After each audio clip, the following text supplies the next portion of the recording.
Welcome back नाज़रीन। अहम ख़बर है के मीरपुर माथिलो में अपडेट कंदालू तो पुलिस के मुबैना मुकाबले में ड्रंग चाचड़ वटा मुगवी अरशद मलिक के बाजियाब कराइण जी दावा कया है। कचेवार इलाके में कार्रवाई करे मुगवी के बाजियाब कराया है, यो चवण है पुलिस जो। अवां के अपडेट कंदालू। ब्रेकिंग न्यूज़ है तो मीरपुर माथिलो में पुलिस के मुबैना मुकाबले में ड्रंग चाचड़ वटा मुगवी अरशद मलिक के बाजियाब कराइण जी दावा कया है। तफसील मालूम कंदासीं लतीफ़ वसीर खां। जी लतीफ़, कहिड़ा अपडेट्स आहिनि?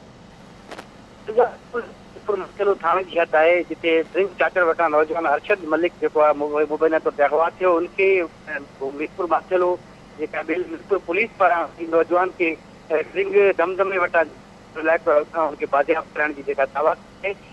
पुलिस मूजिब तो ये नौजवान मलिक इतला मिलो तो अगवा करे फौरन आदर सुंदरानी बेलो मीरपुर पुलिस कार्रवाई करे उन द्वारे के खिलाफ मुकाबले दौरान नौजवान के बाजियाब कराया है। ये पुलिस के पुलिस मुकाबले दौरान ये गुजरियल डी जो वक्त है जो नौजवान गोट का शहर अची रो तो उनके अगवा करे खड़ी है मोटरसाइकिल रस्ते ते उनकी पहल हुई। अड़ो इतला पुलिस नौजवान के अरशद मलिक के मुकाबले दौरान बाजियाब करने दावा कई है। जी बड़ी मेहरबानी अवां जी लतीफ़ अपडेट करण लाइ।